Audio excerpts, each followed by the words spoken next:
Olá! A nossa aula de hoje é sobre compras e estoques. Esse assunto é super importante, obviamente provavelmente da disciplina toda é o assunto que eu mais gosto de relacionamento com fornecedores e compras, gestão de compras. A gente baseia essa aula de hoje no capítulo 3 do livro Fundamentos de Operação e Logística, do professor Yuri Gavronski, que está no Moodle disponível para vocês. E a nossa aula ela tem 5 objetivos básicos. Nós vamos trabalhar com os tipos de estoque, vamos ver o processo de compras, vamos ver questões éticas em compras, vamos observar como é que se faz o lote econômico de compras, ou quanto comprar de cada vez, e classificação ABC dos estoques. Esses são os 5 tópicos que nós vamos tratar nessa aula. Óbvio que é um assunto muito extenso, existe uma disciplina inteira que eu trabalho, gestão da cadeia de suprimentos, que eu trabalho especificamente com esse assunto, então esse é um assunto bem mais amplo, a gente vai tratar apenas assim, pinceladas do que se precisa fazer em termos de compras e estoques.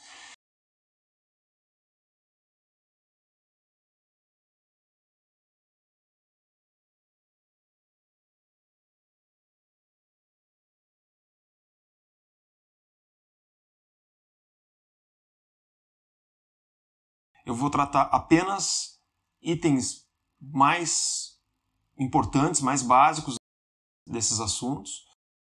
E vamos começar com os tipos de estoque.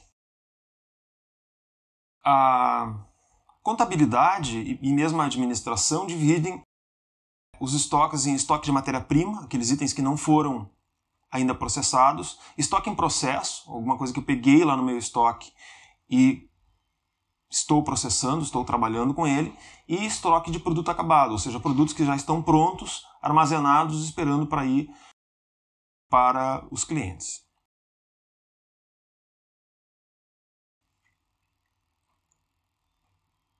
Esses 3 tipos de estoque se relacionam com as 3 fases que nós discutimos já do processo de produção, que são as entradas, a transformação propriamente dita e as saídas.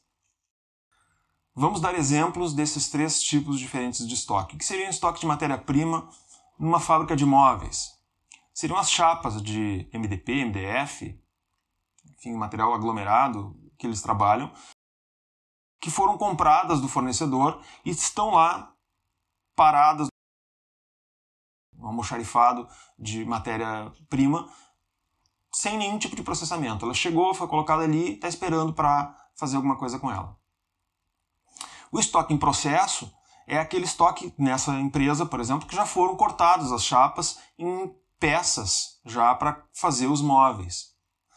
E o estoque de produto acabado seriam, dependendo de como a empresa vende os móveis, né? Vamos dizer que uma empresa como a Todeschini, ela não monta os móveis, ela simplesmente recorta as peças, armazena essas peças empacotadas dentro do almoxarifado pronto para ser expedida.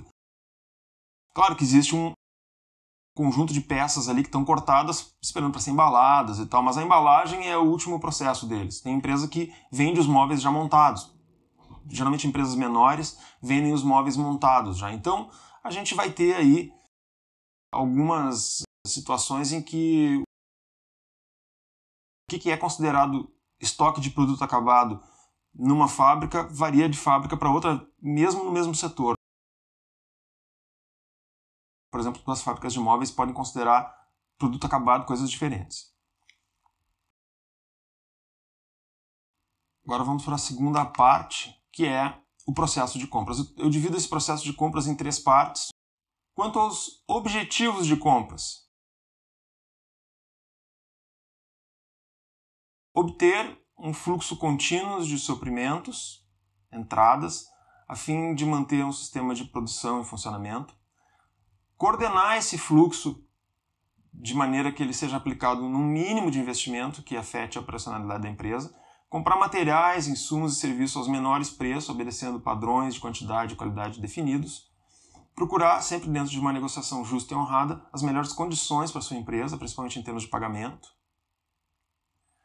E esses seriam assim, os 4 grandes objetivos de compras.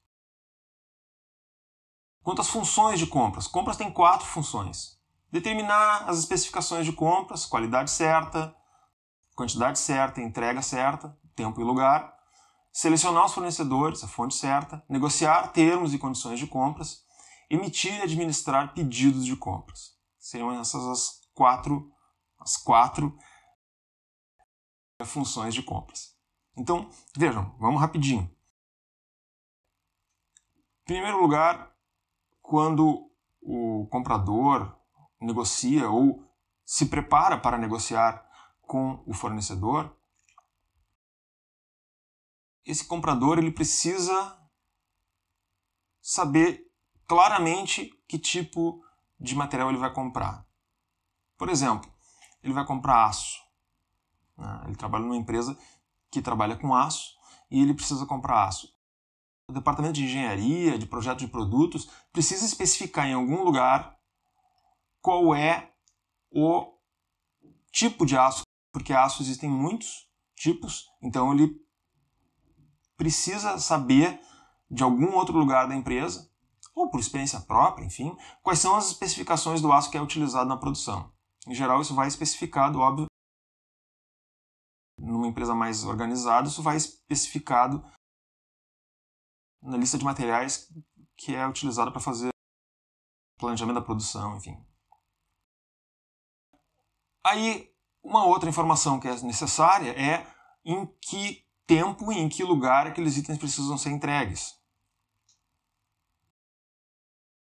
Se eu tenho uma empresa que tem fábricas espalhadas pelo Brasil todo, e eu estou comprando aço para todas essas fábricas, dado o preço do aço e a dificuldade que a gente tem de barganhar preço com os 2 fornecedores brasileiros de aço, a gente precisa, evidentemente, centralizar as compras do aço para a empresa toda. Então, em que lugar, quanto aço, em que lugar e quando precisa ser entregue cada um desses lotes é uma informação que eu preciso ter para começar uma negociação. No varejo, a mesma coisa.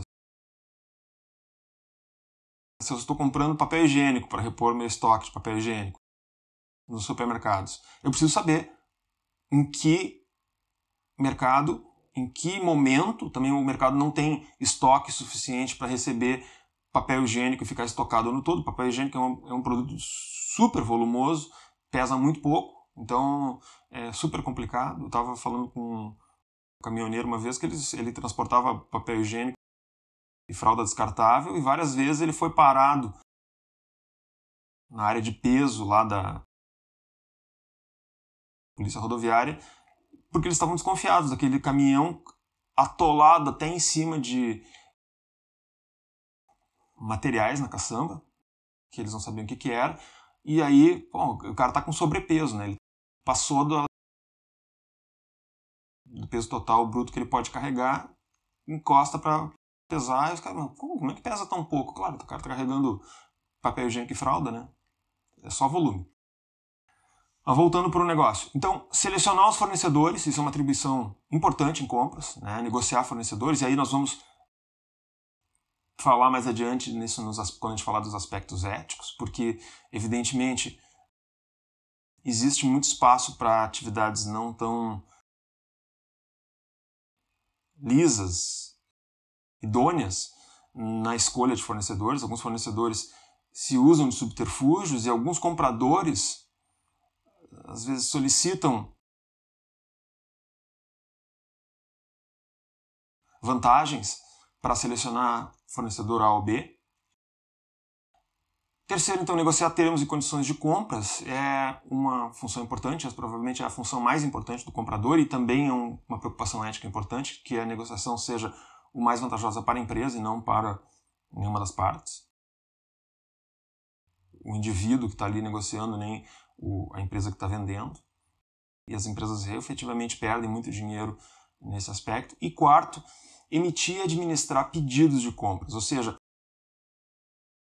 não deixar que os fornecedores ajam de forma opaca para o resto da empresa. Bem, isso em algumas empresas hoje já é feito de forma eletrônica, ou seja, o sistema detecta que a partir de um certo ponto, ou mesmo o fornecedor detecta que abaixo de um certo ponto de nível de estoque ele deve repor para o cliente, tem contratos, enfim, que regulam essa negociação, mas a maior parte das empresas, na maior parte dos negócios, não funciona assim. Isso aí é o estado da arte em termos de negociação com fornecedores, mas a maior parte das empresas, eu vou chutar um valor aqui, sei lá, 90% dos negócios são feitos ainda da maneira antiga. O comprador se senta com o vendedor, eles negociam, chega a um termo de acordo, dizendo o seguinte, olha, tu vai me entregar peça tal, quantidade tal, na data tal, no tal lugar, a tal preço, beleza, fechamos, aperta as mãos e aí fazem uma ordem de compras, uma autorização de fornecimento, um pedido, cada empresa tem um nome diferente, mas enfim, é um documento formal que vai para o fornecedor e uma cópia dele vai circular dentro da empresa para que não chegue lá na portaria da empresa, na recepção, lá do almoxarifado, um caminhãozinho, um belo dia, com uma entrega dizendo, vim aqui trazer aquela entrega de 500 caixas de parafuso. Aí o cara da recepção olha, pensa, alguém deve ter comprado. Não, existe um documento que a pessoa que está na empresa recebe e tem que estar lá dizendo assim, olha, esse fornecedor realmente nos vendeu 500, porque pode acontecer de um determinado fornecedor, inescrupuloso, claro, de agir de forma não lisa, emitir lá uma nota fiscal em teu nome, certo? Botar as 500 caixas dentro do caminhão dele e despachar para ti. Tá precisando de dinheiro e tal, né? Se colar, colou. Chega lá dentro da tua empresa, algum bonito vai lá, beleza, assina lá o canhoto, entrega, pum. Lá pelas tantas vem a fatura para tua empresa lá de 500 caixas que tu nem pediu, nem precisava. Pode acontecer, certo? E se a tua empresa não é uma empresa bem organizada, alguém recebe e tu tá lá com 500 caixas, coisa que tu não vai usar, e o teu fornecedor tá lá te cobrando uma fatura de 500 caixas.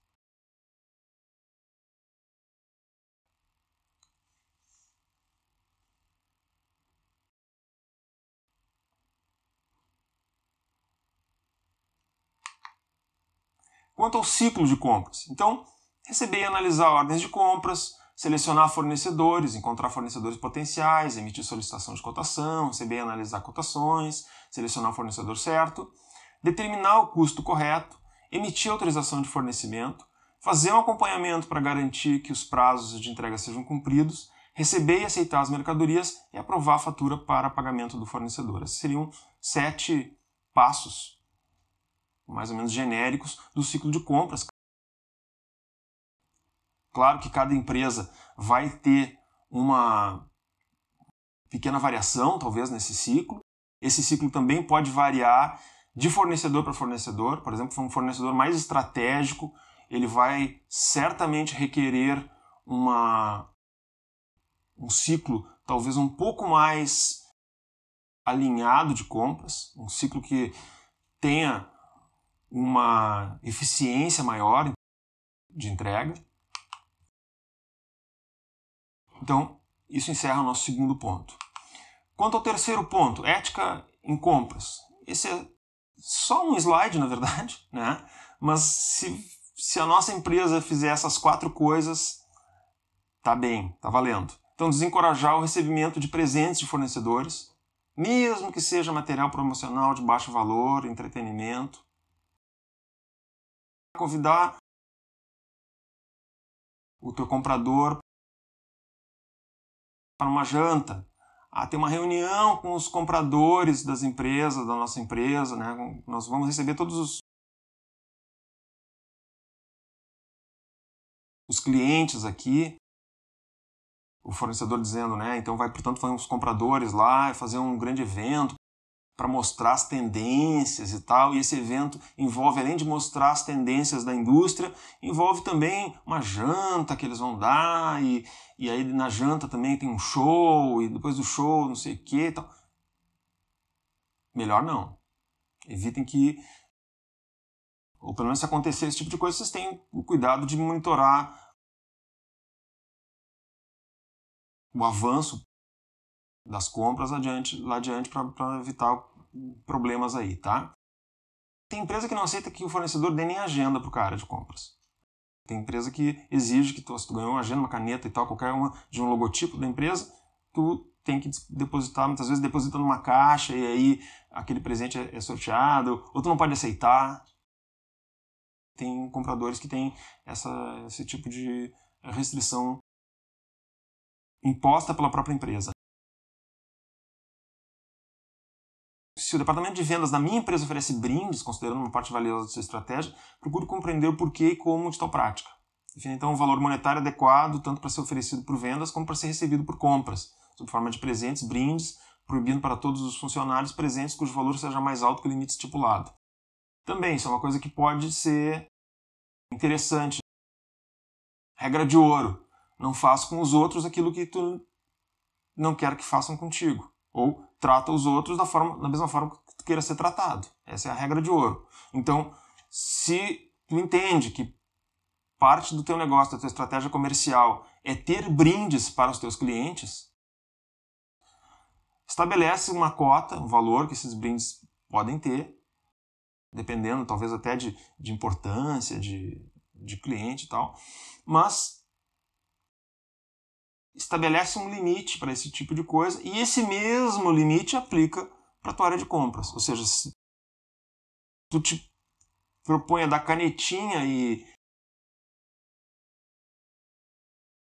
canetinhas marcadoras para os teus clientes, deixa os teus caras de compras receber no máximo isso. Não vai dizer assim, ó, o cara de compras tem que ganhar só no máximo uma agenda e o cara de vendas vai lá e paga diária de hotel em Miami para o teu cliente. 2 pesos e 2 medidas. Formar os funcionários, principalmente o pessoal de compras e departamentos sujeitos a agrados, como departamento técnico, o impacto dos materiais promocionais de valor mais elevado e o sentimento de obrigação que ele acaba criando. Então, vejam, quando a gente fala em ética em compras, a gente não está falando somente do comprador. Muitas vezes, quem define o equipamento que vai ser comprado, quando a gente está falando, por exemplo, de compra de equipamentos, compra de máquinas, compra de serviços de computação e tal, é o pessoal do TI, é o pessoal da engenharia, é o pessoal da qualidade. Esses profissionais, muitas vezes, recebem agradinhos dos fornecedores. Eu vou aí te visitar para a gente discutir o projeto que a gente está trabalhando e tal, e aí chega lá pelo meio-dia, o analista lá do cliente diz assim, vamos almoçar então? Ah, vamos almoçar.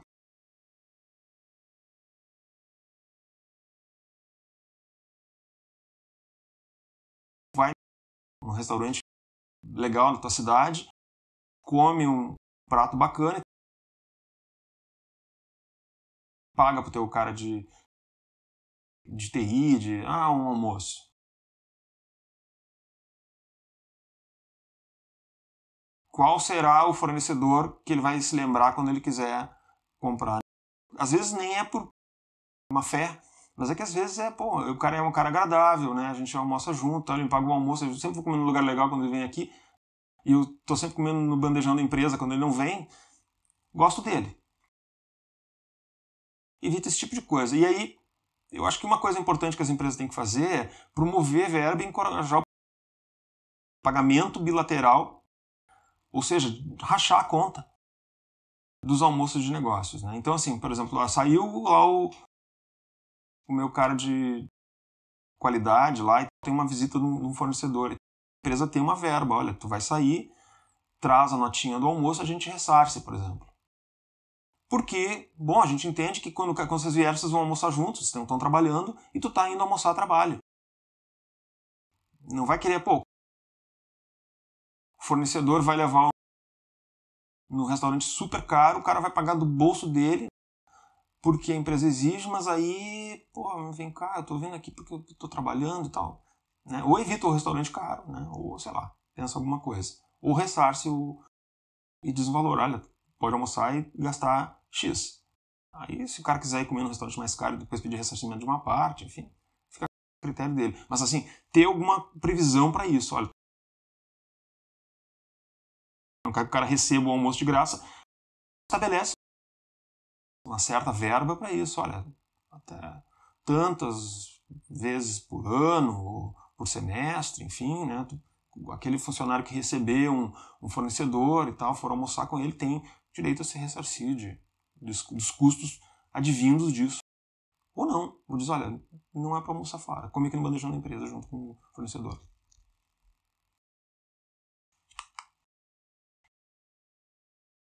Bom, agora vamos falar de aspectos mais técnicos, né?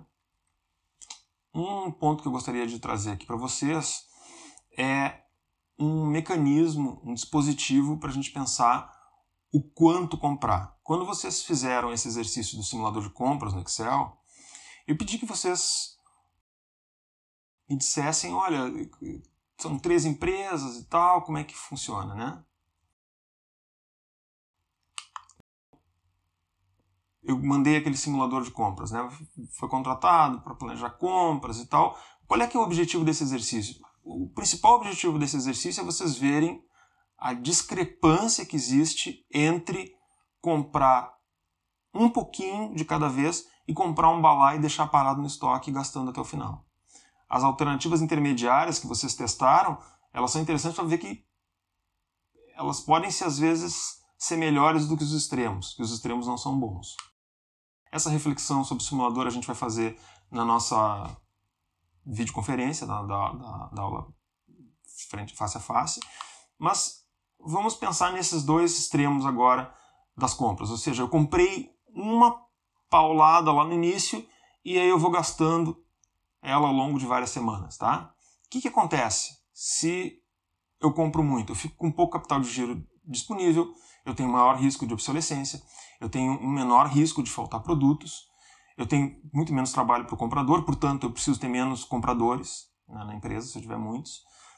Por outro lado, eu tenho mais chance de conseguir desconto, eu tenho maiores custos de manutenção de estoques, armazenagem, energia, salários, e tenho, por outro lado, menores custos de pedido. Quer dizer, eu vou pagar menos frete, eu vou pagar menos telefone, comprador, recebimento, conferência, enfim, fica tudo muito mais simples se eu comprar numa tacada só.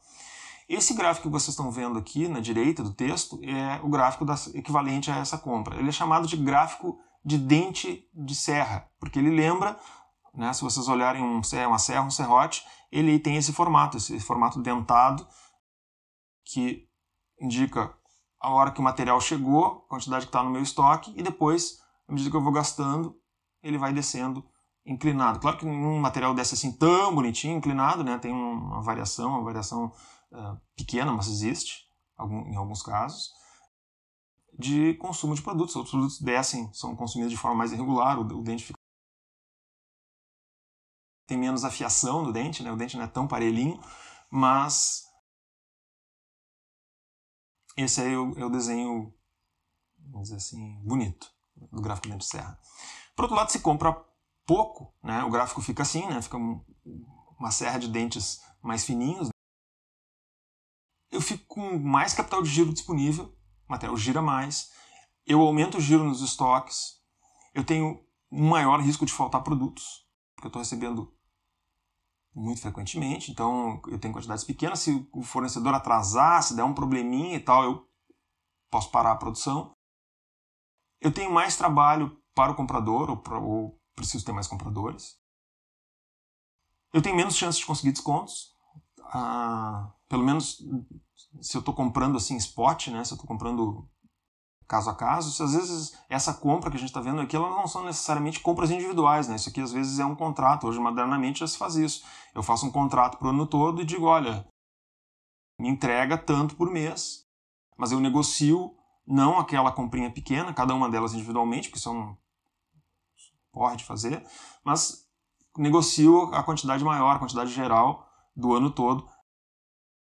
nesse projeto aí. Então, pode ser que eu consiga um desconto bom, mesmo adotando compras menores. Mas, de qualquer forma, eu tenho menores custos de manutenção dos estoques, então eu ocupo menos, preciso de menos estoque para receber quantidades menores de itens.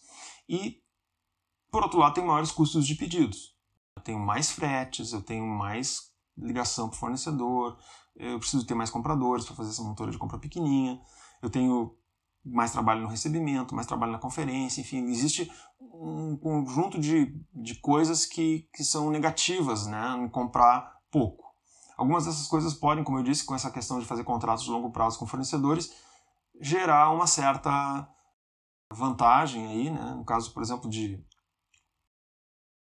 frete, telefone, compradores, aí eu posso, eventualmente, num contrato de mais longo prazo, não ter esse tipo de custo.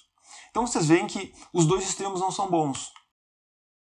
Qual é que é a ideia do lote econômico de compras? É que deve haver um valor entre comprar o que eu preciso para os próximos 20 anos e o que eu preciso para a próxima semana. Deve existir um momento em que essas vantagens e desvantagens se contrabalançam, se encontram. Então, quanto maior for o meu lote de compra, quanto mais compras eu fizer, menor vai ser o custo de pedido.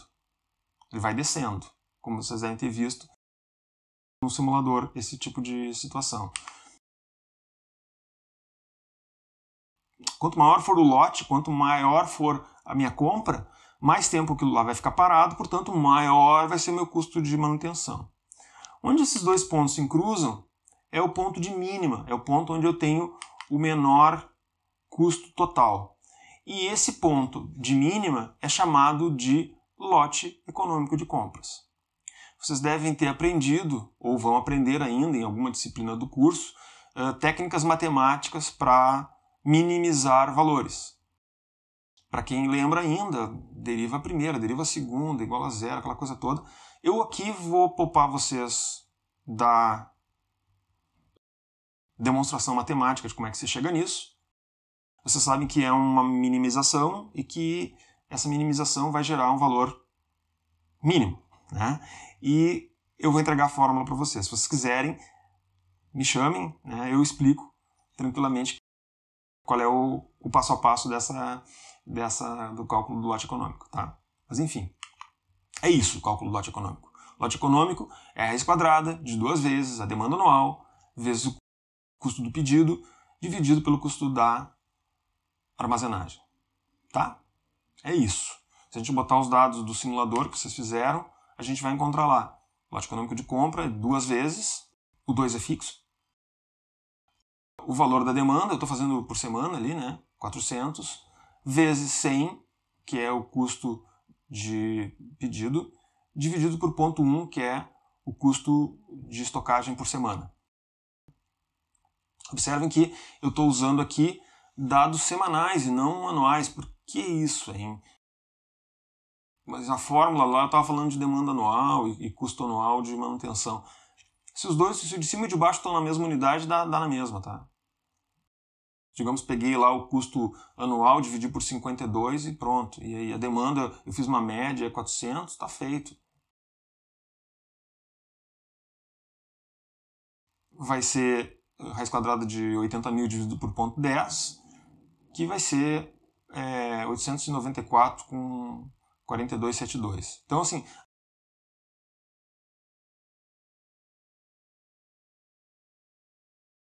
o aluno ou a aluna que estimaram como fazer compras a cada 2 semanas estão de boa, estão bem.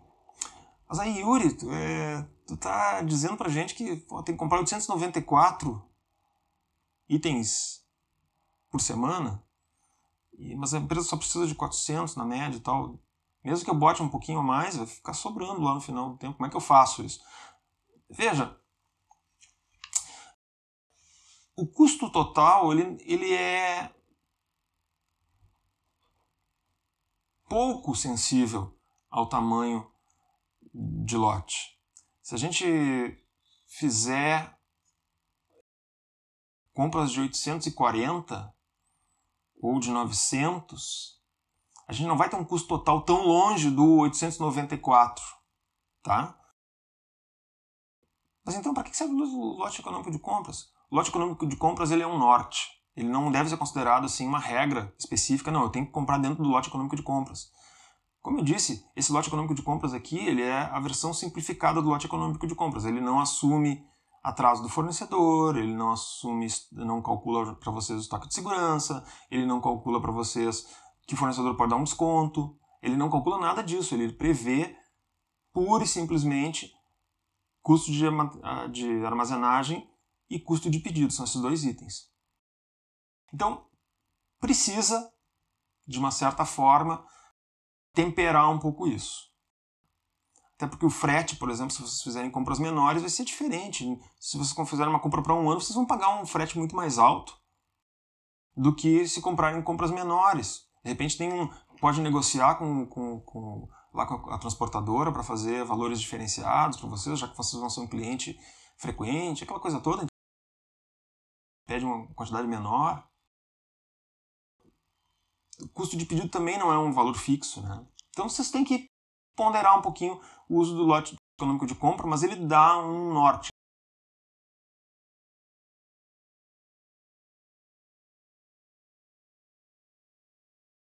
A questão 18, eu vou fazer a questão 18.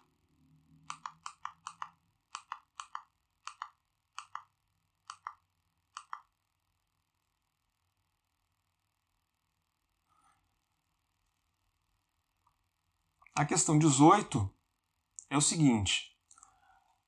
A JRQ Brinquedos tem um consumo anual de 100 mil chips, sempre transportados pelo mesmo meio.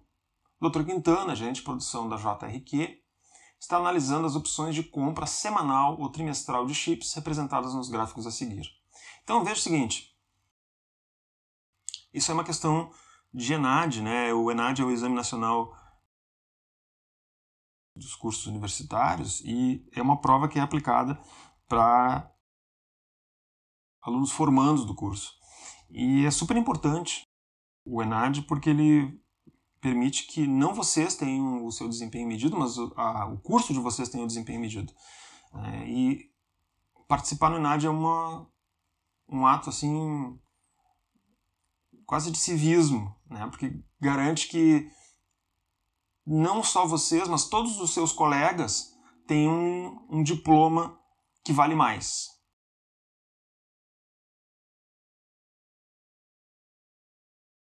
Ele vale menos se a nota do ENAD é menor. Só que as pessoas geralmente pensam assim, eu não vou me estressar com isso. Qualquer coisa, se eu for lá e zerar a prova, não dá nada. O que acontece quando isso acontece em massa? Eu tenho um exemplo, uma conhecida minha foi chamada para ser coordenadora de um curso que ficou com uma nota baixíssima no ENAD, foi quase desclassificada. A instituição quase que perdeu o direito de oferecer aquele curso de administração porque os alunos se revoltaram com, não sei, coordenação, com a direção da universidade, faculdade, e se rebelaram e foram em massa lá no dia da prova da ENAD, botaram o nome deles e entregaram a prova em branco. Todos fizeram isso. Resultado,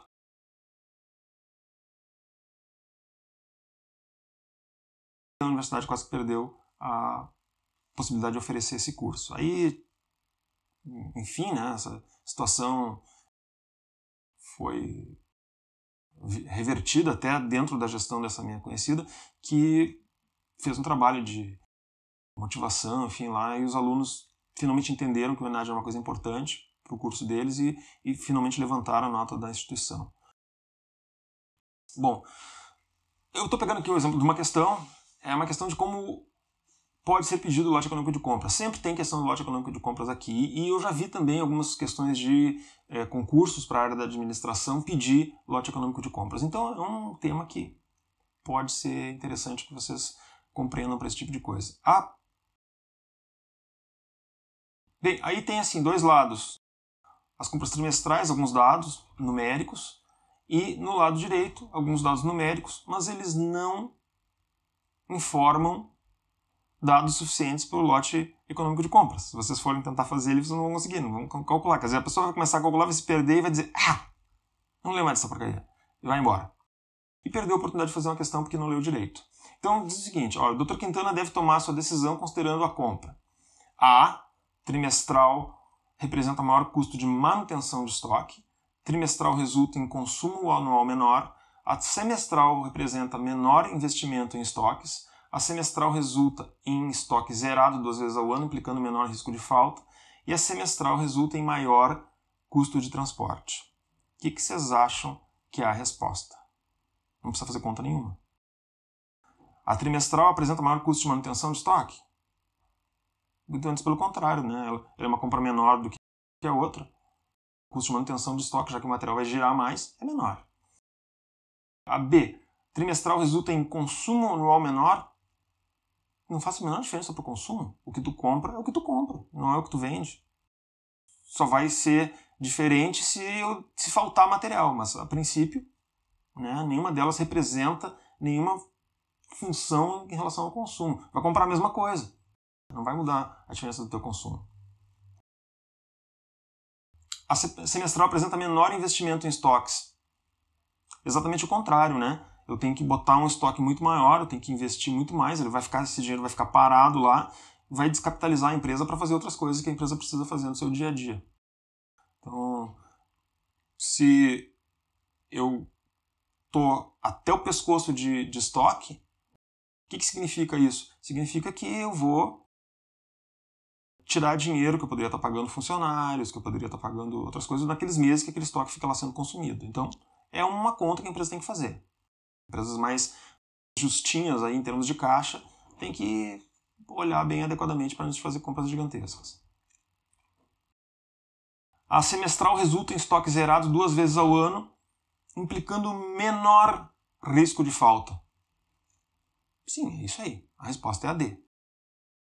Por mais incrível que possa parecer, a compra semestral, nesse aspecto específico, ela é mais vantajosa do que a outra.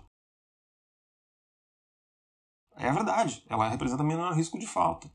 Não existe maneira certa de comprar. O melhor é fazer compras pequenas e frequentes. Nem sempre. Depende das condições em que isso acontece. Então, para esse caso específico, é verdade. Né? As compras semestrais representam um menor risco de falta. Se tu tem um fornecedor que não é lá muito confiável e tal, trabalha num lugar remoto, tem uma fábrica ou uma venda, uma revenda, ou, enfim, né? Um mercado num lugar remoto que é difícil de chegar com caminhão e tal, que depende muito, de repente fazer compras mais frequentes pode ser complicado. E a semestral resulta em maior custo de transporte. Não, exatamente o contrário, né? Se eu recebo só 2 vezes no ano, significa que eu vou pagar menos para transportar aquele item ali. Essa 19 vocês fazem e entregam no Moodle. Esse é o exercício de vocês. Tá com vocês aí. Bom, como o lote econômico de compras depende basicamente do custo de pedido e do custo de armazenagem, a gente não pode entender o lote econômico de compras como instrução divina. Tem que comprar 892,4. Não. Eu, como gestor, eu posso jogar com essas duas variáveis, custo de pedido e custo de armazenagem, de forma que eu consiga gerenciar, melhorar o lote econômico de compras. Se o meu custo de pedido ele é muito alto, mas eu reduzo o meu custo de pedido, eu consigo fazer compras mais frequentes porque o meu custo de pedido é menor. Portanto, meu lote econômico de compras passa a ser mais baixo, eu posso fazer compras mais frequentes e aumentar meu giro de estoque. Um indicador que é sempre muito bom da gente aumentar. Né? Quanto mais a gente aumenta o giro de estoque, mais a gente está fazendo dinheiro girar dentro da empresa. Então, para fazer isso, eu tenho que reduzir o custo de pedido. Então, custo total de pedido, salários e encargos da área de compras. Compradores, gerentes, secretárias, motoboys, motoristas, tudo isso faz parte do meu custo total de pedido. Se eu puder tornar o uso desses elementos mais eficiente,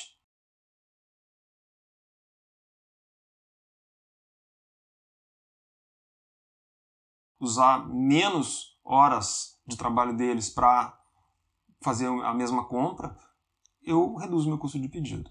Materiais da área de compras, formulários, material de expediente e tal, isso aí tem muito pouco onde ganhar, mas enfim, às vezes acontece. E custos indiretos da área de compra, quanto telefone, energia, correios, reprodução, viagens, custos da área ocupada, etc., são alocados e cobrados da empresa. Então, se eu reduzir, por exemplo, meus custos, negociar melhor meu custo de telefonia, negociar melhor o meu custo de energia, reduzir os custos fixos de uma maneira geral, eu consigo diminuir meu custo de pedido e, portanto, tornar a minha área de compras mais eficiente e, em função disso, poder ter lotes menores de compras. Faltou ali de colocar fretes.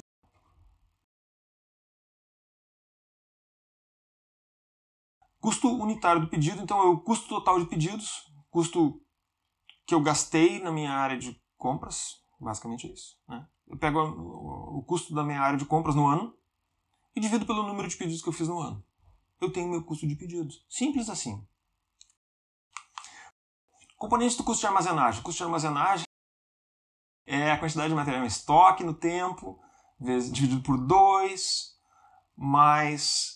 vezes o tempo considerado no custo total de pedidos, preço unitário do material e taxa de armazenamento. É aquilo. Tem uma série de contas, então. Mas assim, eu acho que para a gente pensar de forma mais objetiva, quem tiver interesse, o livro do professor Dias, de gestão de materiais, ele tem um exemplo muito legal sobre como calcula tanto a armazenagem quanto o custo de pedido, né, para aplicação prática na empresa.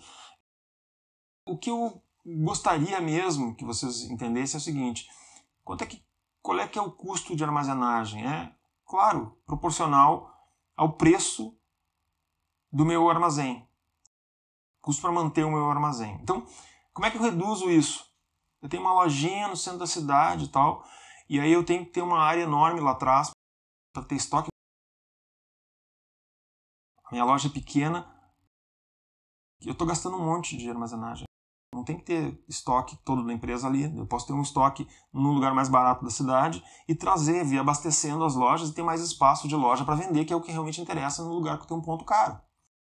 Da mesma forma, centro de distribuição, centro de armazenagem, se eu posso me localizar numa cidade em que eu negocie lá com a prefeitura, com o secretário, uma possibilidade de redução de impostos, ou um benefício, ou conseguir um terreno, ou um aluguel mais barato, eu reduzo o custo da minha armazenagem. Então, é vantajoso, muitas vezes, a gente reduzir o custo de armazenagem. Claro que aí vai dizer, mas vem cá, mas aí eu vou aumentar meu lote econômico de compras? Uma grande coisa.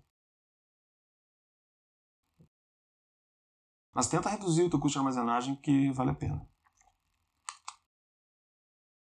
E é isso quanto ao lote econômico de compras. Espero que tenha sido claro. Qualquer dúvida que vocês tiverem, comentem durante a nossa videoconferência. Bom, agora vamos olhar nosso último item, que é a classificação ABC dos estoques. A classificação ABC dos estoques, ela é talvez um dos critérios mais baratos, mais básicos, e ela serve única e exclusivamente para priorizar itens. Vários sistemas calculam lá a classificação ABC, manda rodar a classificação ABC, com base nos históricos lá das coisas que aconteceram, o meu estoque fica classificado. Um dos itens, aparece lá preço médio, não sei o que, e uma das informações é classificação, aí vai aparecer A, B ou C. Como é que o sistema faz isso? E para que o sistema faz isso? Eu vou mostrar para vocês a parte de trás do cálculo disso, na expectativa de que vocês entendam, depois quando o sistema calcular isso para vocês não façam isso na mão, a não ser que seja uma empresa muito pequenininha. Nós vamos ver aqui exemplos com empresas com 10, 20 itens, nenhuma empresa tem só isso. A gente pode ter empresas aí com grandes varejistas, fabricantes, montadores de automóveis com 35 mil itens. Como é que vocês vão fazer isso na mão, né? Ou botar numa planilha? Fica insuportável. Então, assim, o sistema mesmo calcula isso. Mas eu preciso que vocês entendam, afinal, para que serve, como é que eu uso e para qual é a aplicação gerencial disso. Qual é que é a ideia de classificação ABC de estoques? Classificação ABC de estoques serve para discriminar itens de grande valor. Supõe-se, a gente usa uma lógica até originalmente proposta por um economista italiano, o Pareto. O Pareto estudava a desigualdade social e econômica, né? E ele dizia assim, 20% da população detém 80% da riqueza e 80% da população tem apenas 20% da riqueza. A gente, infelizmente, descobriu que isso hoje está muito pior. Isso vem piorando a cada momento. A gente vem cada vez mais concentrado em termos de renda.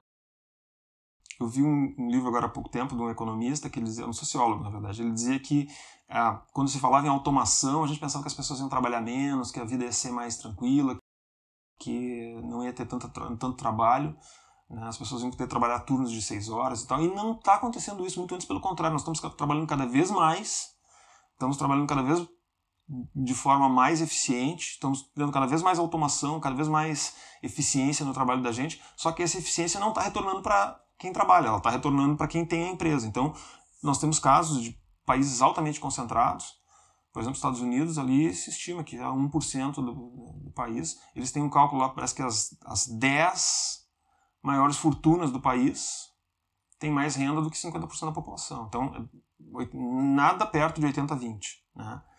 Mas aqui para o ABC a gente usa a lógica de 80-20. Tá? Então, qual é que é a ideia? Nem todos os itens no estoque têm a mesma importância. Então a gente usa a curva ABC de itens. E a curva ABC ela é uma ferramenta que pode ser usada para outras coisas. Vão dizer, pô professor, mas aí eu vi curva ABC lá em marketing. Sim, porque eu posso usar a curva ABC para classificar clientes, eu posso usar a curva ABC também na área de compras para classificar fornecedores, quem são meus fornecedores A, B ou C, ou eu posso classificar itens. Ela é uma ferramenta, ela pode ser usada para várias coisas. Tá? Então, qual é que é a regra do ABC? 20% dos itens consomem mais ou menos 80% do valor. Eu já vi casos em que isso não é bem verdade, tem bem menos itens acumulando 80% do valor, tem que checar, calibrar um pouco isso, né, essas percentuais, mas esses são os percentuais tradicionais, tá? Dá para fazer um certo ajuste. Os itens B representam 30% dos itens e mais ou menos 10% do valor, e metade do teu estoque é 10% do valor dele. Né? Então, é isso. Como é que a gente calcula esse tipo de coisa? Essa questão aqui é uma questão do ENAD, ou talvez do Provão, que era o antecessor do ENAD, e aí eu vou resolver essa questão aí agora no papel, e ao final dessa apresentação eu vou mostrar para vocês um vídeo de como fazer no Excel, porque vocês vão evidentemente fazer um exercício, mas eu vou usar esse exemplo que eu já fiz aqui para mostrar como vocês podem fazer o exercício também no Excel e me mandar, tá bom? Bem, eu queria aqui então agora fazer com vocês esse exemplo aqui do slide 24, e consiste no seguinte: a empresa LCL Brinquedos deseja determinar através da curva ABC nas proporções 20, 30, 50, respectivamente. O que é essas proporções 20, 30, 50? Isso aqui significa o seguinte, ó, 20% dos meus itens eu vou considerar A, 30% dos meus itens eu vou considerar B e 50% dos meus itens vão ser C. O que é 50% dos itens? Ou seja, aqui ó, eu tenho 1, 2, 3, 4, 5, 6, 7, 8, 9, 10 itens no meu estoque. Ou seja, aqui de novo, né, não é o número de itens que eu tenho, é o número de SKUs, digamos assim, que eu tenho, né? Tá mais para SKU do que propriamente quantidade de itens, né? Quais são os códigos de itens, tá? Então, bom, se eu tenho 10 itens, né? Quanto vai ser 20% desses 10 itens? 2 itens vai ser A, 3 itens vai ser B, e 5 itens, ou seja, 50% da minha quantidade de itens, dos meus SKUs, vai ser C. Tá? Então essa é a proporção que a gente está querendo aqui. Como é que a gente calcula isso? A gente calcula da seguinte maneira. A gente não usa, como eu expliquei para vocês, a gente não usa o preço como uma única medida e nem o quanto o item roda, o número de itens que é vendido ao ano. Geralmente a gente usa consumo anual, tá? Para fazer a determinação da curva ABC, porque o consumo anual ele alisa as imperfeições da minha demanda. Digamos que eu tenha mais vendas no mês de março e depois tem alguma coisa de venda no mês de julho, eu vendo material escolar, sei lá. Então, né, a gente tem curvas aqui específicas de demanda. No caso, como é uma fábrica de brinquedos, provavelmente ele deve ter um pico de venda lá por outubro, perto do Natal, um outro pico de vendas ali por agosto, talvez, para abastecer as empresas e para abastecer as lojas nas vendas de Dia da Criança, que são em agosto. Então são essas, provavelmente, e tem meses de baixa. Então como é que a gente faz para alisar isso? A gente usa consumo anual, né, que dá uma medida um pouco mais efetiva do que pegar mês a mês, né, e tal. Bom, vamos lá. Então a gente vai multiplicar um pelo outro. Então eu vou pegar aqui. Então eu tenho item 1 é 4 vezes 5.000. 20.000. Item 2 é 3 vezes 10.000, 30.000. 5 vezes 3.000 vezes 3.000. Item 3 é 15.000. Aqui o item 4 vai ser 4.000. O item 5, 6 vezes 700. 4.200. A professora de matemática da terceira série ficaria envergonhada de não saber quanto é que é 6 vezes 7 de cabeça. É 800, então o item 6. 20 vezes 1.200. 24.000. Isso para o item 7. 24.000. E 15 vezes 500.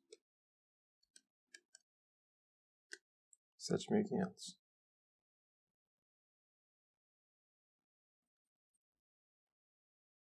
Opa, 15 vezes, como está aqui? 20 vezes 130 dá 2.600.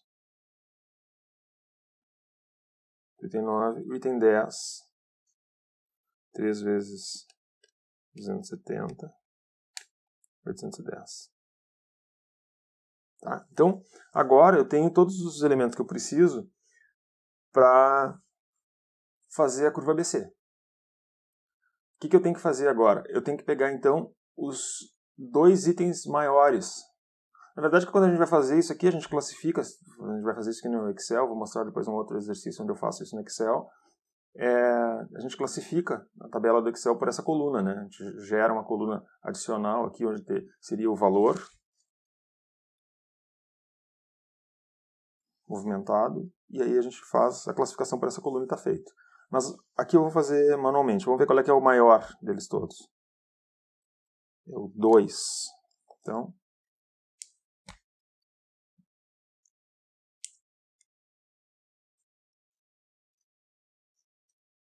item 2. Então, item 2 é o maior. Depois o segundo maior. Então eu vou botar do lado aqui para não me perder. O item 7.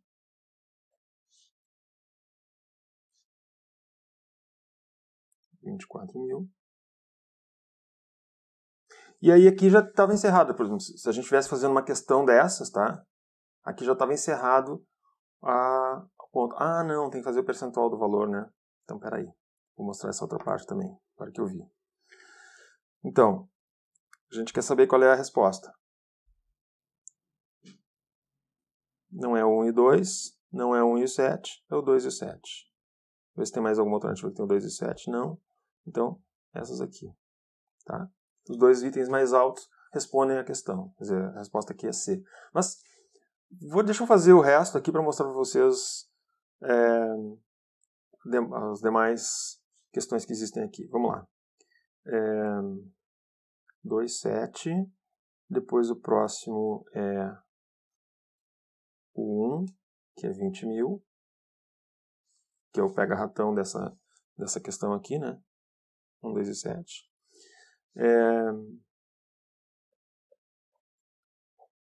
Depois a gente tem o item 3, que é 15.000. Depois o item 8, que é 7.500. Depois o item 5, que é 4.200.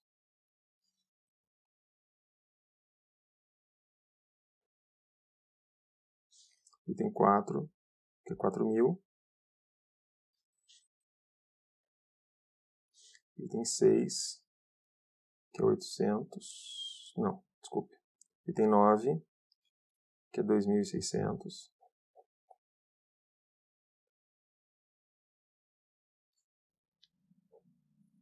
Eu não faria isso aqui a lápis, tá? Mas, dado que o lápis talvez não apareça tão bem no vídeo, eu estou fazendo com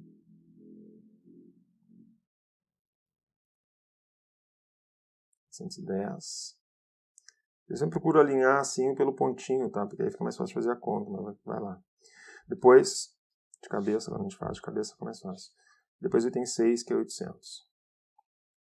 Tá? Então, resumo da ópera. Esses dois aqui são os itens A. Esses 3 aqui são os itens B. E esses 3 aqui são os itens C. Aí eu quero saber, bom, quantos por cento do valor movimentado dos meus itens representa isso aqui. Então, bem, se eu quisesse fazer isso aqui mesmo, de verdade, eu teria que fazer o seguinte, tem que somar todos os valores. Então, eu tenho lá 30.000 mais 24.000 mais 20.000 mais 15.000 mais 7.500 mais 4.200 mais 4.000 mais 2.600 mais 810 mais 800. O total aqui é 108.910. 108.910. Esse é o total. É o total da minha movimentação do ano, total do valor. Né? Então vamos olhar, o valor desses itens A e B é 30 e 24.000, né? Então eu vou querer fazer, apaga tudo, 30 mais 24.000. Lembrem-se sempre, se vocês forem usar uma calculadora, de colocar isso aqui entre parênteses, tá? Porque vocês querem primeiro a soma dessas duas dividido pelo total, que é 108.910. Vocês devem lembrar dos tempos de escola de vocês, que se vocês botarem 30 mil mais 24, aqui dá 2.400.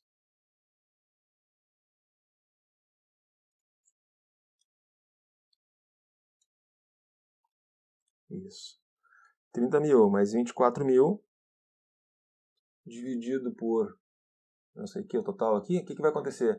Ele vai fazer primeiro, como manda a regra, primeiro a divisão e depois ele vai fazer a soma. Então vai dar um número completamente maluco. O que vocês querem é os 30 mais os 24, primeiro, por isso parênteses, dividido por 108.910. Isso dá 49,58%. Então tá certo a nossa conta. Ufa. Então tá. Era isso.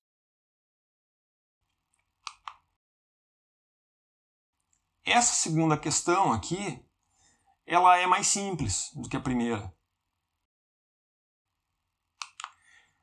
E esse aqui é o exercício de classificação ABC. Está disponível na apresentação de vocês, nos slides, tá? E eu vou pedir, então, os seguintes exercícios. Que vocês façam os textos, os exercícios que estão, os problemas que estão na página 19, 25 e 26, né, nos slides correspondentes. E estou aqui deixando algumas dicas para vocês. Primeiro, mantenha a memória de cálculo. Caso vocês queiram fazer o trabalho à mão, dá para fazer, dá para usar calculadora, enfim. E aí, tire fotos e poste essas fotos no Moodle. E caso queira fazer no Word, coloque o passo a passo, como é que você chegou lá, não vai me entregar só a conta feita, a resposta é essa, tchau amor, né? Resposta da questão tal, B. Não serve para nada isso. Caso queira fazer em Excel, mantenha o histórico das contas. Eu vou agora iniciar um videozinho que explica como é que faz isso no Excel também.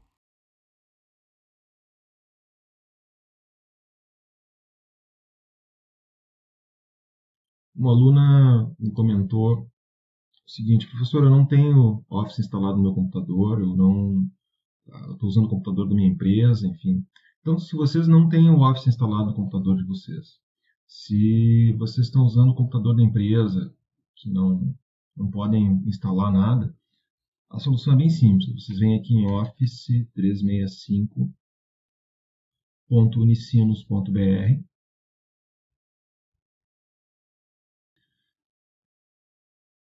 Aí vocês entram com o login de vocês, que vai ser o endereço de vocês do Unicinos, @edu.unicinos.br. Eu não tenho o edu porque eu não sou aluno. E a senha de vocês do Unicinos. E aí vocês entram.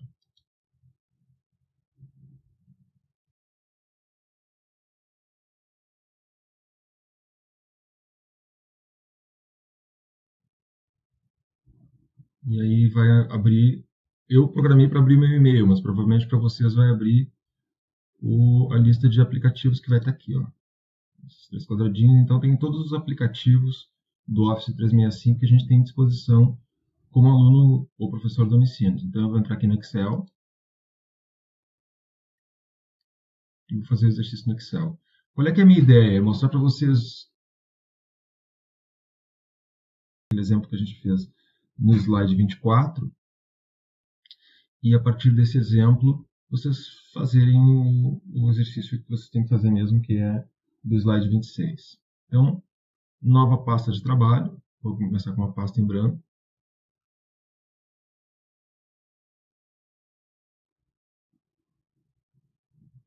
E aí vocês vão colocar lá exercício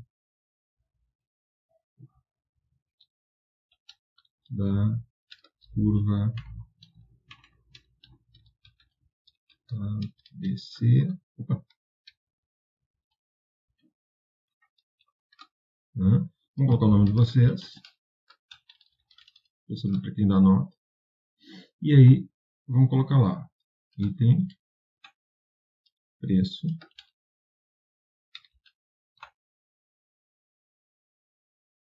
consumo. E aí a gente tem as 3 informações que estão lá naquele 3. até o 10. Depois preço. O preço do item 1 é 4, 3, 5, 10, 6, 8, 20, 15, 23. E o consumo anual deles foi 5.000, 10.000, 3.000, 400, 700, 100, 1.200, 500, 130 e 270. Certo? Bom, aí a gente tem aquele problema do Excel, que é o seguinte: se começar a fazer uma série de transformações, vai me entregar o trabalho pronto, como é que eu vou saber se vocês fizeram o passo a passo? Então, eu sugiro o seguinte: venham aqui e aquelas coisas que não requerem transformação imediata, vocês podem fazer aqui. Então, vai lá. O que é o valor? O valor vai ser o preço vezes o consumo. Esse aqui é o valor. Preço vezes o consumo. Ele copia, cola e tal. Tá pronto. Bom, da agora em diante, eu vou fazer uma coisa que vai transformar essa tabela aqui numa outra tabela diferente. Então, eu vou, antes de fazer isso, para o professor saber que foi eu mesmo que fiz, para ter uma memória de cálculo, né? Vocês vão aqui, copiam ela para o lado, né? E fazem.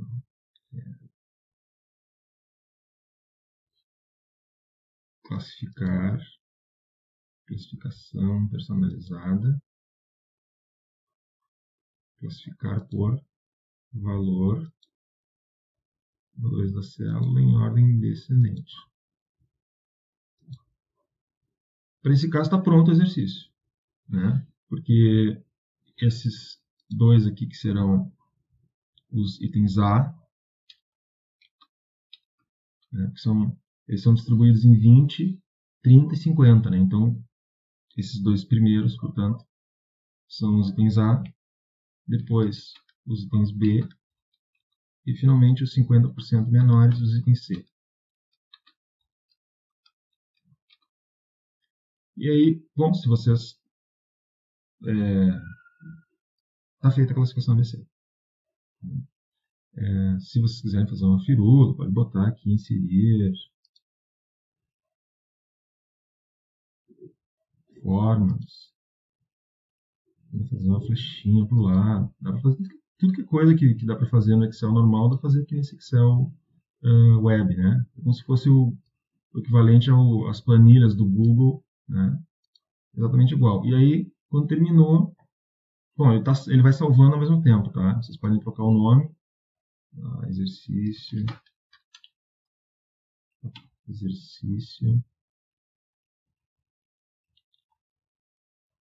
de curva ABC. Está salvo. Pronto. Ele é que nem exatamente como... Claro, ele é o Excel, né? Mas ele funciona como as planilhas do Google. Ou seja, no dia que vai trabalhando, ele vai salvando. E aí dá um arquivo. Salvar como.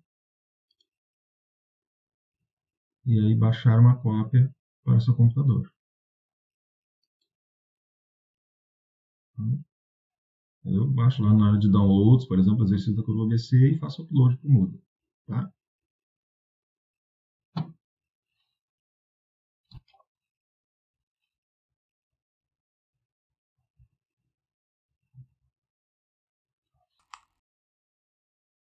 Bom, era isso para hoje. Espero que vocês apreciem, né, consigam aprender a aplicação gerencial desse material que eu estou postando aqui. Ele é um material bastante simples, bastante sintético. Vocês vão encontrar mais informações disso numa disciplina opcional do curso, que é a gestão da cadeia de suprimentos. Essa disciplina, sim, se aprofunda muito mais em relacionamento com fornecedores. Obrigado. Nos vemos na próxima semana.